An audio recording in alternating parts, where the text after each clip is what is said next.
안녕하세요. 네이버 지식인 공무원 1위 삶의 시인입니다. 2020년 서울특별시 1, 2회 공개경쟁 및 경력경쟁 시험이 끝나고 합격자가 발표됐습니다. 발표된 건 이미 알고 계시죠. 통계를 좀 낸 것 같아요. 서울시에서. 그래서 재밌는 것들이 있어서 조금 보여드리도록 하겠습니다. 자, 일단은 뭐 이 내용들은 뭐 그렇고요. 몇 명이다 이런 거고, 남성이 1253명 42.6%, 여성이 1685명 57.4%. 항상 여성이 좀 많아요. 57%. 근데 많이 지원해서 많이 합격해요. 그거는 뭐 팩트입니다. 2.9% 증가했다. 오히려 증가했네요. 남성이. 자, 연령 구성이 재밌습니다. 이거 보세요. 20대가 다수다. 근데 30대가 870명 29.6%나 됐습니다. 29.6%. 30%나 됐죠. 30%. 30대 이상이 이제. 그 다음에 40대가 무려 7.4%. 네, 217명이 됐어요. 50대가 48명. 이것 때문에 사실은 방송하고 있습니다. 50대가 48명. 10대가 12명. 10대에는 이제 만 18세, 19세. 이게 이제 10대가 되는 거죠. 만 18세, 19세. 자, 최연소는 2002년생. 올해 만 18세가 된 학생들. 네. 학생들. 전기시설 구급 1명. 이게 몇 명은 안 나와 있네요. 몇 명 안 나왔는데 보통 1명씩이에요. 그래서 시설 구급이 하나, 시설에 구급 하나, 기계시설, 전기시설 이번에 새로 만들어진 그 직렬이에요. 예전에는 이제 시설관리직. 그런데 요번에 바꿔가지고 서울시는 전기시설, 기계시설로 뽑았죠. 그래서 2명, 전기시설 장애인 쪽에 1명, 전기시설 저소득층, 전부 전기시설이네요. 요쪽에서 다 나왔다.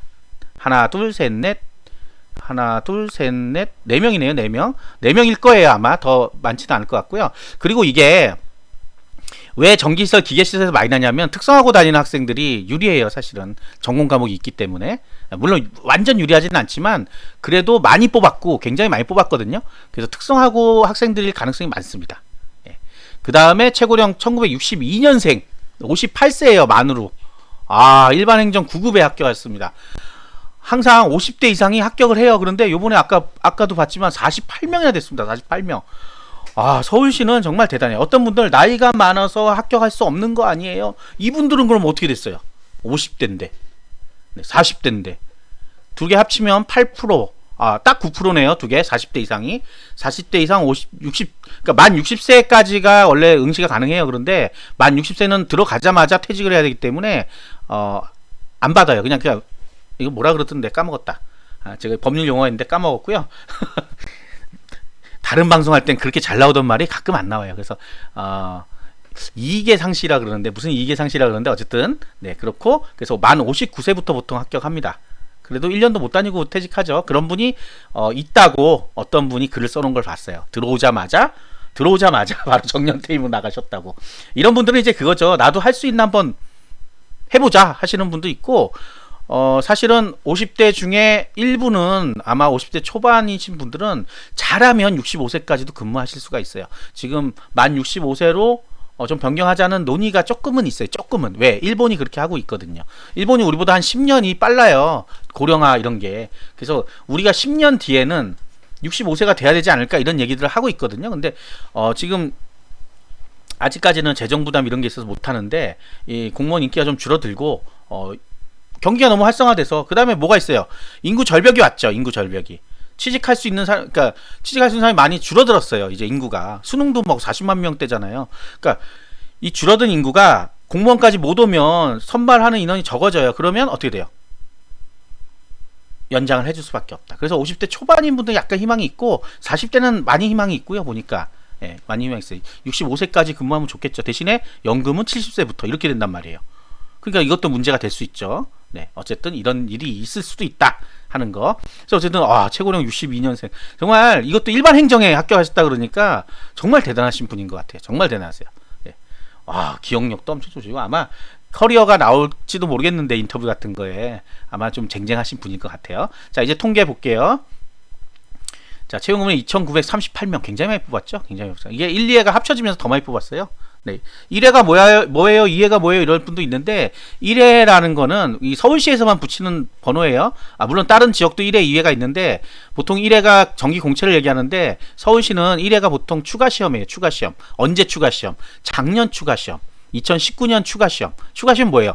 작년 인원수가 있는데 다 못 뽑았어. 아니면 더 많이 필요해. 그래서 그리고 퇴직을 많이 해. 아니면 6개월 이내에 퇴사자들이 많어. 그러면 요거를 추가로 뽑아요. 추가로 뽑는 거를 보통 2월 달에 하는데 코로나 여파로 인해 갖고 연기가 되다가 6월 달 시험하고 같이 합쳐져 버렸어요. 그래서 1회, 2회가 합쳐지면서 인원수가 많이 늘어났습니다. 이걸로 또 피해를 보신 분도 있어요. 왜냐하면 서울시 1회를 사회복지를 보고 본인 지역에서 2회가 아니라 이제 6월 공채를 보려고 했는데 그렇게 못 보고 서울시를 포기하신 분도 있죠. 이런 분들도 있기 때문에 약간 애매한데 내년에 있냐 이렇게 물어보신 분도 있어요. 내년에 1회가 있어요? 알 수 없습니다. 알 수 없어요. 근데 여태까지는 계속 있었어요. 근데 직렬이 자꾸 바뀌어요. 네, 직렬이 필요한 직렬을 뽑기 때문에 직렬이 바뀌고 어떨 땐 7급을 뽑았다가 어쩔 땐 또 7급 안 뽑고 사회복지는 항상 있는 것 같고 간호직하고 사회복지는 항상 뽑아요. 왜냐? 모자르니까. 네, 인원수가 많이 모자릅니다. 그만두시는 분이 많다기보다는 조직이 커지고 있어요. 그래서 인원수가 많이 모자른다.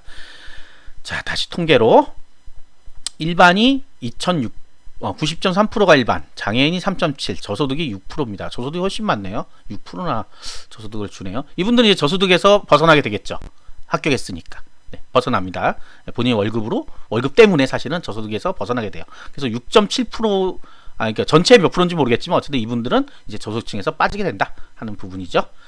자, 성별은 남자가 42.6%, 여자가 57.4%. 원래 60%까지 거의 임박했었거든요. 여기 나오네요.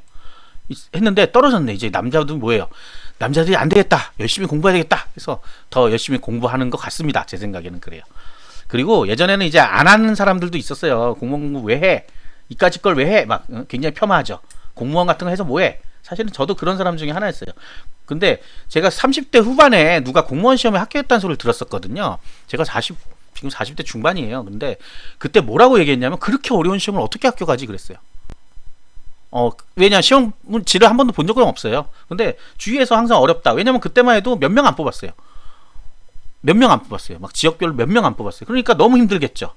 그러니까 진짜 뭐 100점 맞아도 떨어진다 막 그런 얘기도 있었어요. 예전에 가산점 붙여서 102점에 합격한다 막 이런 적도 있고요. 그러니까 이게 그런 거를 이제 접하게 되니까 못하죠. 근데 지금 와서 보니까 그때 했으면 합격할 수도 있었겠구나 라는 생각이 들어요. 공부만 하면 된다 하는 거를 계속 얘기하고 싶어 하는 거고 예전에 비해서 굉장히 많이 선발하는 겁니다. 기회가 좋다는 거예요. 그러니까 그때 이 얘기지. 그때 그래서 남자분들이 주로 이제 뭐 나는 이런 일 싫어. 회사 대기업 갈 거야. 막 이렇게 해서 많이 지원 안 했는데 지금은 바뀌었죠. 마음이. 네. 왜? 대기업 선발을 많이 안 하니까 이쪽으로 많이 온다. 사실은 여기 지금 나와 있는 비율이 어떻게 바뀔지 몰라요. 이 중에 얼마가 또 퇴사를 할지 몰라요. 서울시 같은 경우 1년 이내 퇴사하는 비율이 신문에도 났어요. 몇 프로라고. 한 자릿수긴 한데 그래도 굉장히 많이 늘어난 거라 그래요. 굉장히 많이 늘어. 예전에는 평생 직장이잖아요. 안 나가잖아요. 근데 나간다는 거예요. 다른 기회가 생기면 나간다. 그래서 여기에도 그리고 또 하나가 있어요. 뭐가 있어요? 아직 국가직 합격자 발표가 안 났거든요. 국가직 아직 면접도 안 봤습니다. 그래서 국가직 시험 발표가 나면 여기서 빠져나갈 인원들이 서울시에는 좀 많을 것 같아요. 네, 좀 많아요. 검찰직이라든지 뭐 출입구관리직 이쪽으로 빠져나가니까 만약에 빠져나간다 그러면 다시 추가 합격을 합니다. 추가 합격 발표를 하니까 조금 기대를 해보셔도 될 것 같아요. 떨어졌다고 너무 슬퍼하지 마시라는 걸 말씀드리고자 하는 겁니다. 추가 합격이 반드시 있습니다. 자, 연령별로 보면 아까 20세까지가 0.4%, 12명이네, 12명. 여기는 이제 만 20세까지 들어가니까 만 20세니까 대학교 1학년, 대학교 다니는 사람은 1학년도 되고 고등학교 졸업하면 1년 지난 사람들도 들어가서 12명이네, 12명. 근데 아까 여기 최연소 2002년생은 하나, 둘, 셋, 4명인 것 같아요, 4명. 자, 고등학교 재학 중에 합격하겠다 하시는 분들, 잘 생각해 보셔야 됩니다. 일반 행정 한 명도 없죠, 보시면.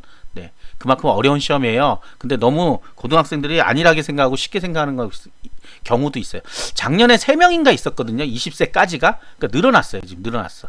12명이면 많이 늘어난 거예요. 작년에 제가 통계 봤을 때는 이게 이제 기계시설이 들어가면서 그런 것 같은데 작년에 3명인가 밖에 안 됐어요. 근데 겨우 그거밖에 안 됐는데 지금 12명이면 많이 늘어난 겁니다. 역시 많은 연령층 어디에요? 21세부터 30세까지가 가장 많다. 25세 정도에서 가장 많아요. 25세 정도에서. 이게 서울시는 이렇게 뭉뚱그려 주는데 국가직은 나이대별로 다 줘요. 그래서 거기 보면 25세, 26세 이때가 많이 합격합니다. 자, 31세, 40세도 많이 되죠. 870명 굉장히 많은 숫자네요. 이제 무시하면 안 된다. 왜? 30대가 넘어가면요 생계예요. 생계. 이제 이거를 떨어지면 생계가 막막할 수도 있다는 거예요. 그래서 더 열심히 합니다. 20대가 뭐 해야 돼요? 분발해야 되는 거예요. 20대가 갑자기 놓치면 끝나요. 그러면 이러죠. 아니 30대가 뭐 한다고 공무원 한다 그래. 30대가 대보면 압니다. 왜 공무원을 해야 되는지. 그거는 여러분들의 상상에 맡기도록 하겠어요. 자, 41세는 더 절박해요, 사실은. 그런데 뭐가 안 돼요? 네, 공부가 안 돼요, 공부가. 20대보다 훨씬 더 안 됩니다. 네, 40대. 생각이 많아요. 할 일도 많고 생각도 많습니다. 그래서 어려워요. 네. 51세는 정말 대단한 것 같아요. 정말 진짜 이런 분들은 상을 줘야 돼요. 네. 인터뷰 좀 다 떴으면 좋겠어요. 48명 전부 다. 네. 자, 지역별로 보면 지역별 중요하죠. 우리가 서울은 서울만 지원할 수 있는 게 아니죠. 네, 전국에서 다 지원 가능해요. 다만 시험 날짜가 같아요. 날짜 같으니까 내가 경기도에 살면 경기도 걸 보러 가지 사실 서울로 잘 안 오거든요. 그런데 서울로 오시는 분이 있어요. 난 서울에 죽어도 취직해서 서울에 살고 싶어. 아름다운 서울에서 살고 싶어. 이런 분들 있잖아요. 노래도 있었잖아요. 예전에 아름다운 서울에서 살렵니다. 저도 태어나기는 지방에서 태어났는데 서울에서 오래 살았어요. 근데 지금은 또 인천에 살아요. 예. 서울을 굉장히 오랫동안 서울에 살았는데 집 때문에 사실은 밀려난 건 아니죠. 집 때문에 경기도로 갔다가 경기도에서 8, 9년 살았나 봐요. 그러다가 또 다시 경기도 다른 지역으로 갔다가 인천으로 갔다가 지금 인천에 삽니다. 서울이 원래 따져보면 서울이 고향인데 서울에 진입하지 못하고 있어요. 그리고 서울에 만약에 공무원 할래 그러면 안 하고 싶어요, 사실은. 예, 복잡해요. 막 사람도 많고 이러니까 복잡하고 가끔 놀러 갈 때도 그냥 차 타고 갔으면 좋겠는데 차 못 타잖아요. 지하철 타고 가야 되거든요. 네, 지하철 타고 가면 좋긴 하죠. 근데 많이 걸어야 돼요. 힘들어. 나이가 들면요 야외로 이렇게 전원생활 쪽으로 많이 옮겨가니까 뭐 이 얘기를 왜 하고 있죠 지금? 네, 상관없고요. 자, 서울이 가장 많네요. 58.7%. 절반 이상은 서울에서 거주하는 분들이다. 경기가 21%. 경기 가까우니까. 네, 경기 가까운. 인천이 의외로 적네요. 인천이 왜 적냐면 왜 적을까요? 인천에서 많이 뽑아요. 네, 인천에서 많이 뽑아요. 경기도는 왜요? 경기도는 시군으로 뽑거든요. 시군으로 나눠서 쪼개갖고 잘 쪼개서 뽑으니까 인원수가 많이 안 보여요. 30명, 20명, 60명 뭐 요 정도예요. 인천은요 300명. 그럼 인천 분들은 서울 갈까요? 인천 올까요? 인천 가죠. 왜? 서울은 합격성이 높다는 걸 알고 있어요. 이미 인천을 가는 거예요. 그래서 서울, 경기, 인천에 보통 다 서울시 공무원 중에 나중에 이제 결혼하시면 인천으로 가시는 분 많아요. 출퇴근을 이제 가능한 지역으로 저처럼 집을 마련해야 되니까 서울 집값 너무하죠. 예. 그렇기 때문에 경기 인천에 사시면서 서울로 출퇴근하시는 분이 많아진다 하는 것도 있고요. 강원도 35명 굉장히 파이팅 하셨네요. 대전 38, 세종 75, 대구 53, 광주, 전북, 전남을 다 합쳐놓으니까 117. 이거는 좀 그렇네. 합치면 안 되는데 원래 따로따로 나눠야죠. 울산, 경북, 경남 다 같은 데는 아닌데 131. 부산에서 많이 됐죠. 56. 부산은 왜 많이는 아니지만 그래도 꽤 많은 비율을 하는데 부산이 어려워요. 공무원 시험이 부산이 어려워요. 합격성도 높고요. 적게 뽑아요. 굉장히 적게 뽑아요. 적게 뽑다 보니까 부산보다는 서울이 낫겠다 하고 오시는 분도 있어요. 인원수가 적으면 일단 공포감이 오죠. 만약에 20명밖에 안 뽑아요. 내가 20등 안에 들 수 있을까? 하는 공포감이 오죠. 서울은요. 700명? 800명? 여기가 낫겠다라고 오는 거죠. 그런데 그런 분들이 상당수 많이 떨어집니다. 사실은. 왜? 사실은 부산이 합격성이 더 낮을 수도 있어요. 그러니까 서울이 높은지 낮은지는 비교를 해보면 되긴 하는데 실질적으로 합격자의 합격선은 사실 공개되지가 않기 때문에 합격선만 단순히 비교하는 거는 뭐 잘못된 거고요. 나중에 합격한 사람들의 점수를 보면 비슷합니다. 사실은. 비슷비슷해요. 몇 점 차야? 1, 2점 차야. 1점 차는 사실 아무것도 아닌 거예요. 한 문제 더 맞으면 합격이고 한 문제 덜 맞으면 떨어지고 이런 거란 말이에요. 그렇기 때문에 그렇게 실력 차가 많이 나는 건 아니다. 근데 많이 뽑으니까 기회가 올 거다라고 해서 오시는 분도 있고요. 자, 어쨌든 간에 지금 이 다음 단계가 뭐가 있냐? 국가직 9급이 아직 5,000명, 4,900 몇십 명이죠. 발표가 안 나 있습니다. 지금 면접도 안 됐어요. 11월 달에 발표가 나요. 그렇기 때문에 이 인원이 확정된 인원이 아니다. 그리고 그 다음에 국가직 하시는 분이 보통 서울 많이 하거든요. 그래서 요중에 한 몇 프로는 날라갈 거다 분명히. 그쪽으로 가시는 분이 생기잖아요. 그러면 추가 합격의 기회가 올 것이다 하는 겁니다. 6개월 이내에 추가 합격을 할 수 있게 돼 있습니다. 6개월 이내에. 6개월 이내에 다시 합격을 발표할 수가 있다고요. 서울시는 다시 발표해요. 그래서 많이 끌어갑니다. 다시. 면접을 보셨는데 떨어지신 분들 있죠? 면접까지 봤는데 이제 합격이 안 되신 분들. 이분들은 조금 기대를 해봐도 돼요. 네. 이 중에 몇 프로는 분명히 분명히 옮겨갑니다. 기술직렬 같은 경우는 아닐 수도 있는데 행정직이라든지 국가직과 호환되는 과목이 있는 종목들은 국가직으로 가시는 분들도 있어요. 요즘은. 있는 게 아니라 가겠죠. 당연히. 국가직 합격자가 분명히 있을 텐데. 그러니까 그만큼 빠져나간다. 그래서 조금 희망이 있다. 자, 통계가 자세하게 말에 또 나오거든요. 2020년 말에 나오면 다시 한번 세세하게 한번 또 방송해 드리도록 하겠습니다. 자, 구독과 좋아요 부탁드리겠습니다. 감사합니다.